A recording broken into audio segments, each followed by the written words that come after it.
안녕하세요. 망트예요. 지난 시간에 이어 오늘은 혈액계에 대해서 정리해 보려고 합니다. 그럼 시작해 볼게요. 제5장 혈액계. 혈액계는 빈혈, 지혈장애, 백혈병, 악성 림프종으로 구분해 보았습니다. 그럼 1번 빈혈부터 살펴볼게요. 대표적인 빈혈의 종류에는 5가지가 있는데요. 한눈에 보기 쉽게 표로 정리해 보았습니다. 빈혈이란 헤모글로빈 수치가 정상보다 낮은 상태를 말하는데요. 빈혈의 종류에 따라 진단검사와 특징이 조금씩 다르기 때문에 파란색으로 표시한 키워드를 위주로 해서 정리할 수 있어야 합니다. 그럼 이제 하나씩 자세히 살펴볼게요. 철분 결핍성 빈혈은 철분이 정상보다 낮은 상태로 적혈구의 크기가 작고 창백한 것이 특징입니다. 1번, 원인으로는 철분 섭취가 부족하거나 섭취를 하더라도 흡수가 안 되거나 출혈로 인해서 소실된 경우입니다. 특히 여성의 경우 월경기에 헤모글로빈이 더 낮아지는 경향이 있죠. 2번, 증상을 살펴보면 산소를 운반하는 역할을 하는 헤모글로빈이 부족하기 때문에 저산소증이 나타나는데요. 겉으로 봤을 때 피부가 창백하고 어지럼증을 호소하는 경우가 많습니다. 장기간으로 지속이 되면 숟가락 모양의 손톱이 나타나고 머리카락이 가늘어지며 성장지연을 유발하기도 합니다. 플러머 빈슨 증후군은 철분 결핍성 빈혈이 있는 경우에 연하곤란이 동반되면 의심해 볼 수 있는 희귀 질환인데요. 식도에 막이 생겨서 음식을 삼키는 것이 어렵지만 통증은 없고 설염이 동반되기도 합니다. 이러한 경우 인두암이나 식도암의 위험이 더 증가된다고 합니다. 3번, 약물 치료로는 철분제제를 투여하는 것인데요. 액체로 된 경구약을 복용하거나 근육주사를 맞는 것이 있습니다. 첫 번째, 주사용 철분제제 투여 시 주의사항으로는 약물이 새어나오지 않게 하는 것입니다. 제트트랙 기법이란 피부를 한쪽으로 잡아당긴 후 주사바늘을 수직으로 삽입하며 약물 주입 후 마지막에 소량의 공기를 함께 넣고 손을 떼어내면 입구가 막히게 되어 약물이 새어나오지 않습니다. 근육이 큰 둔부에 주사를 하며 주사 후에는 문지르지 않고 걸어서 약물이 잘 흡수되도록 하고 꽉 끼는 옷은 입지 않도록 합니다. 이렇게 하는 이유는 철분제제가 새어나오면 피하 조직을 자극하여 통증을 유발하고 괴사가 되거나 피부가 착색되기 때문에 이를 예방하기 위해서입니다. 두 번째, 경구용 철분제제 복용 시 주의사항은 흡수를 돕기 위한 방법들입니다. 알약보다는 액체형이 흡수가 더 잘 되고요.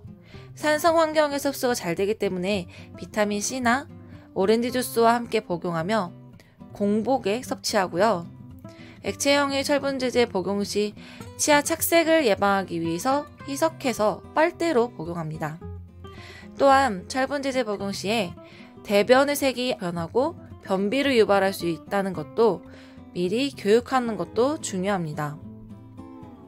마지막으로 복용기간은요. 혈색소 수치가 정상으로 회복된 후 3개월 이상 더 복용해야 하는데요. 그 이유는 철분이 저장되는 것은 혈색소 생성보다 더 느리기 때문입니다.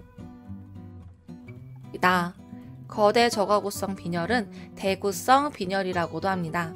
1번, 종류는 2가지가 있는데요. 비타민 B12 결핍성 빈혈과 엽산 결핍성 빈혈이 있습니다.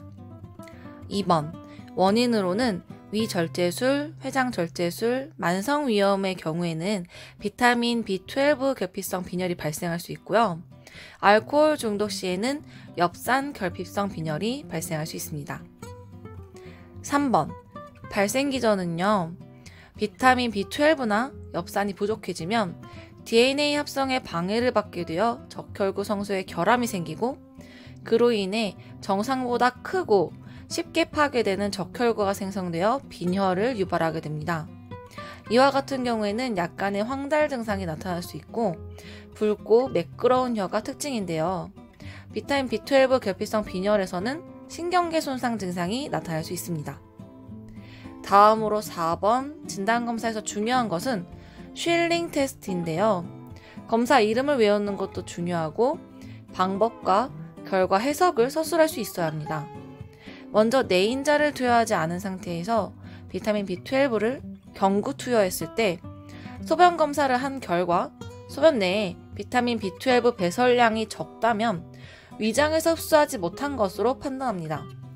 그 다음으로 내인자를 비경구적 투여하고 이전과 같이 비타민 B12를 경구 투여했을 때 소변 검사에서 비타민 B12가 증가되었다면 위벽에서 내인자가 분비되지 않았기 때문에 흡수가 안 되었다고 판단할 수 있지만 이번에도 소변 내에서 비타민 B12 배설량이 적다면 회장에서 흡수하지 못하는 것으로 판단할 수 있습니다. 이러한 경우에 내인자가 분비되지 않으면 비타민 B12를 섭취하더라도 흡수가 안 되기 때문에 평생 동안 비타민 B12를 근육주사해야 하는데요. 첫 2주 동안에는 매일, 그리고 2주 후부터는 헤마토크리트가 정상화될 때까지 매주마다 근육주사합니다. 그 후에는 매달 한 번씩 투여해야 합니다.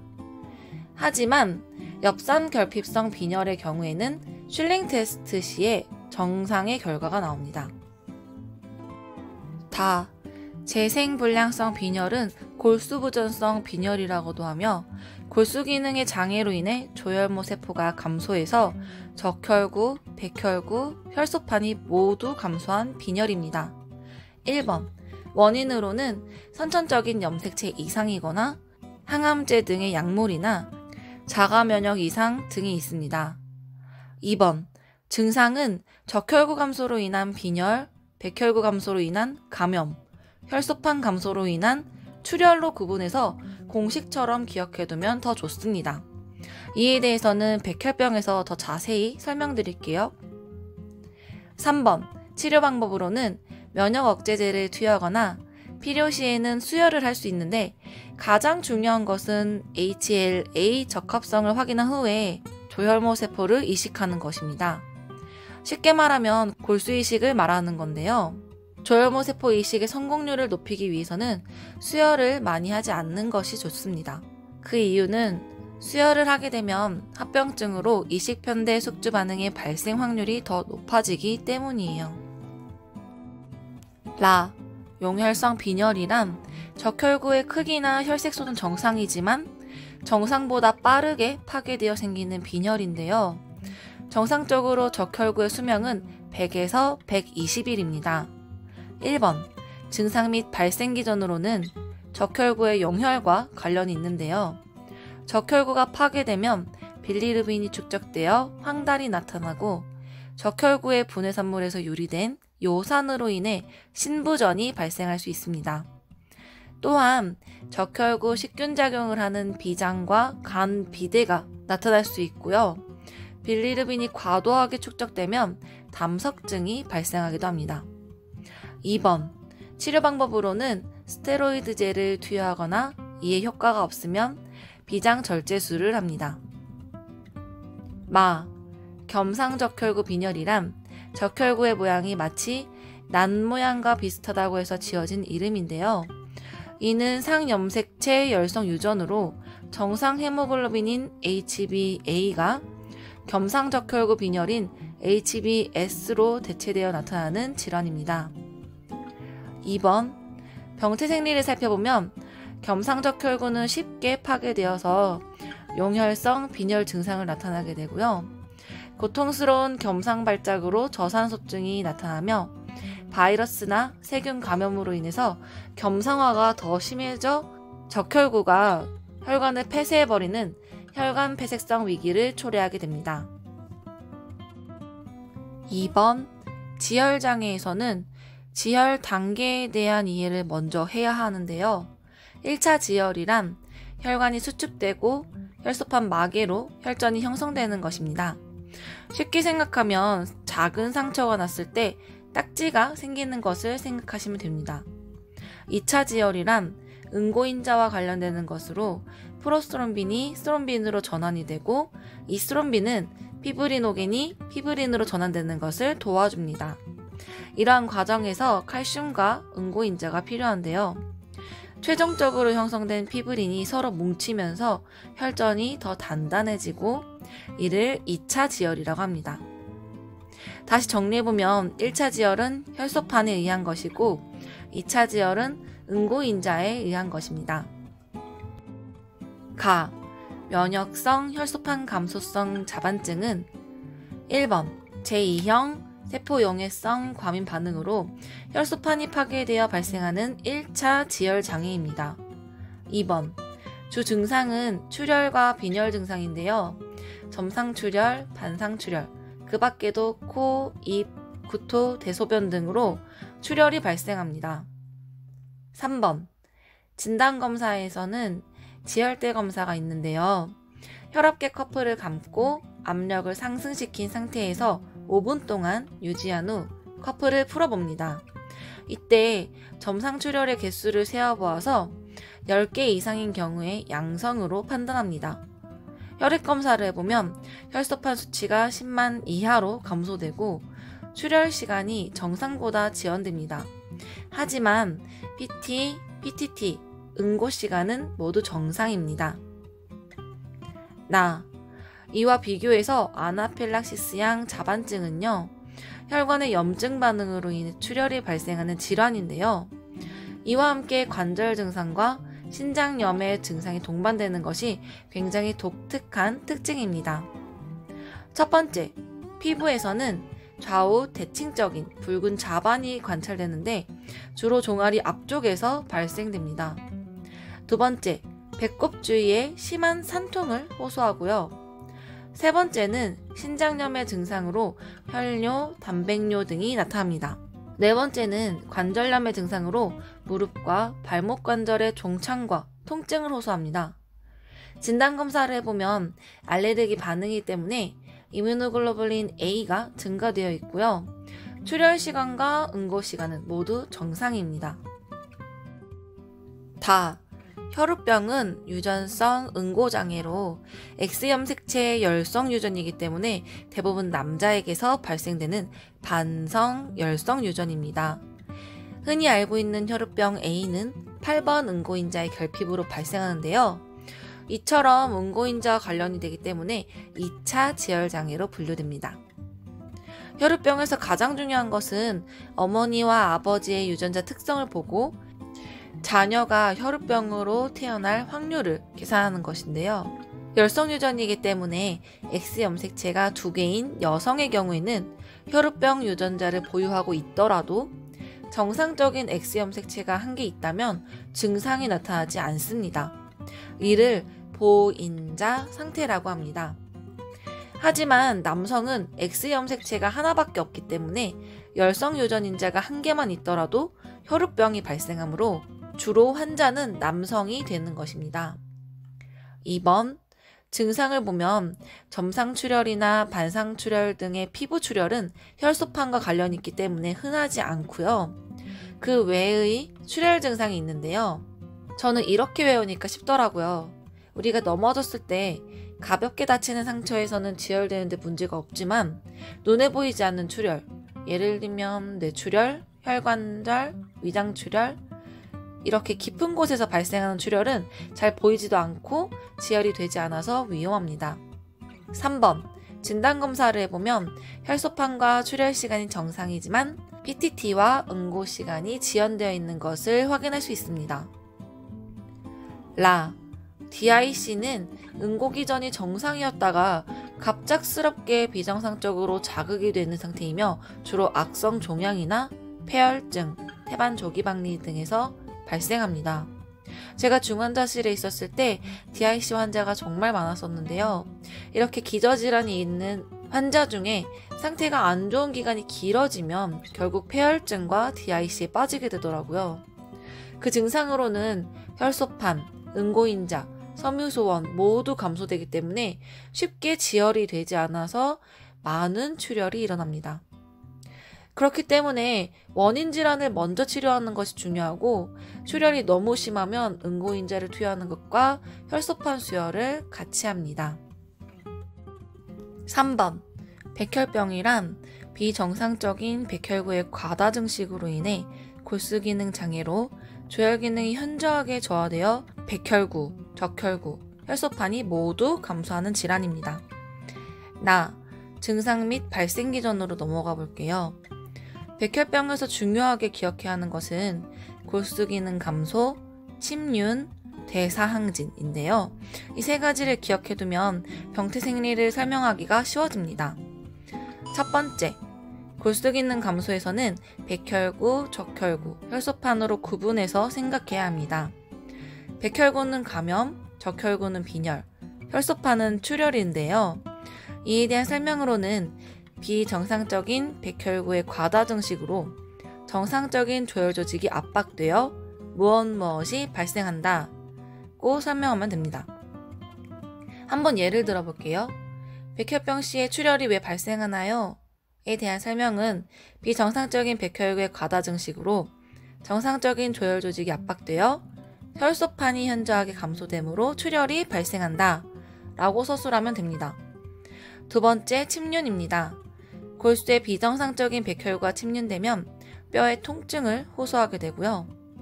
간이나 비장에 침륜되면 비대해지고 다량의 백혈구가 파괴되면 고요산혈증과 그로 인한 결석이 형성되고 신장에 침륜되어 신부전증을 초래합니다.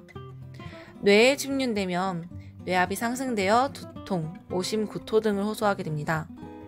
마지막으로 대사항진에는 비정상적인 백혈구가 과다 증식되면서 다량의 영양분이 소모되기 때문에 신진대사가 증가됩니다. 종류는 급성과 만성, 림프구성과 골수성으로 구분되어서 총 4가지로 분류가 됩니다. 급성은 미성숙하고 만성은 성숙하다고 기억하시면 이해하기 쉬운데요. 첫 번째, 급성 림프구성 백혈병은 소화기 가장 흔한 악성 질환으로 주로 다운증후군 아동에게서 많이 발생합니다. 미성숙한 림프구와 림프아구가 골수에 축적되어서 조혈 기능이 떨어지면 여러 장기로 침륜되고 전이 되는데요. 연령이 2살에서 10살 사이이면 예후가 좋다고 합니다. 또한 예후를 확인하는데 중요한 것은 백혈구 수치인데요.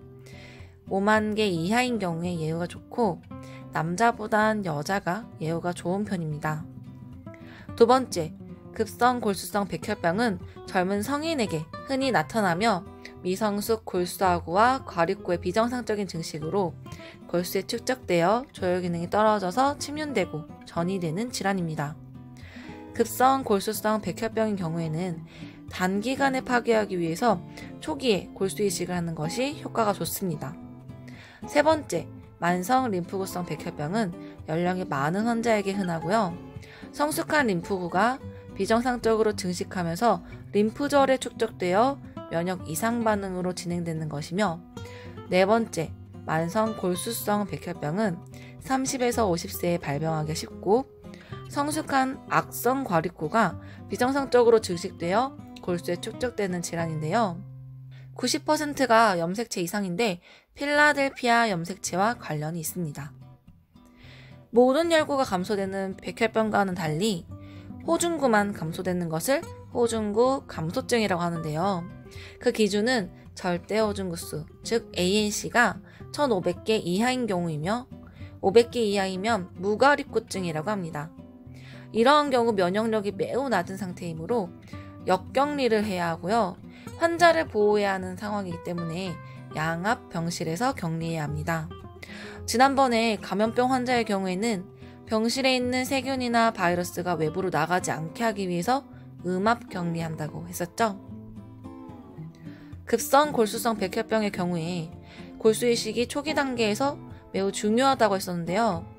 골수 이식은 검사도 까다롭고 성공하기도 어렵지만 그 이후에 합병증이 발생하는지도 확인해야 하는 중요한 치료 방법입니다. 그중 흔한 합병증으로는 이식편대 숙주질환이 있는데요. 제4군 지연형 과민 반응으로 공여자의 T 림프구가 수혜자의 세포를 이물질로 인식하여 면역 반응을 일으키게 됩니다. 급성 이식편대 숙주질환은 이식 후 3개월 이내에 발생하며 주 증상은 구토나 설사, 복통, 황달, 피부 발진 등이 발생합니다. 이와 비교해서 이식 거부 반응은요, 거꾸로 수혜자의 림프구가 공여자의 세포를 항원으로 인식해서 공격하는 반응입니다. 이를 예방하기 위해서는 첫 번째, HLA가 일치하는 동종 골수 이식을 하는 것입니다. 두 번째, 공여자의 T림프구를 제거한 후 골수 이식을 하는 것인데, 이러한 경우 이식편대 술주 질환을 예방할 수 있겠지만 반대로 이식 거부 반응으로 이식 정착을 실패할 수도 있고 면역력이 저하되어 감염에 취약해질 수 있습니다. 세 번째, 면역 억제제를 복용해야 합니다. 4번, 악성 림프종이란 면역을 담당하는 림프절에 발생하는 악성 종양을 말하는데요. 림프종은 리드 스텐버그 유무에 따라 두 가지로 분류됩니다. 만약 리드 스텐버그가 존재한다면 호지킨 림프종이라고 하고, 없으면 비호지킨 림프종, 즉 악성 림프종이라고 합니다. 호지킨 림프종은 주로 경부 림프절에서 발생하며 서서히 자라는 양상인데, 비호지킨 림프종은 말초 림프절 종대뿐만 아니라 여러 장기를 침범하는 경우가 많습니다. 두 질환의 공통점은 통증이 없는 림프절 비대입니다. 악성 림프종의 명확한 발생 원인은 밝히기 어려운 경우가 많지만 일부에서는 엡스타인바 바이러스와 비정상적인 면역이 원인이 되기도 합니다. 호지킨 림프종을 치료하는 데에는 방사선 요법이 중요하지만 비호지킨 림프종은 대부분 항암 화학 요법으로 치료합니다. 오늘 영상은 여기까지예요. 다음 시간에는 비뇨 생식기계에 대해서 정리해보려고 합니다. 망초와 함께한 공부 시간이 즐거우셨나요? 오늘도 찾아와 주셔서 정말 감사합니다. 오늘 함께 정리한 내용은 머릿속에 차곡차곡 넣어두고 다음 시간에 또 만나요. 그럼 안녕!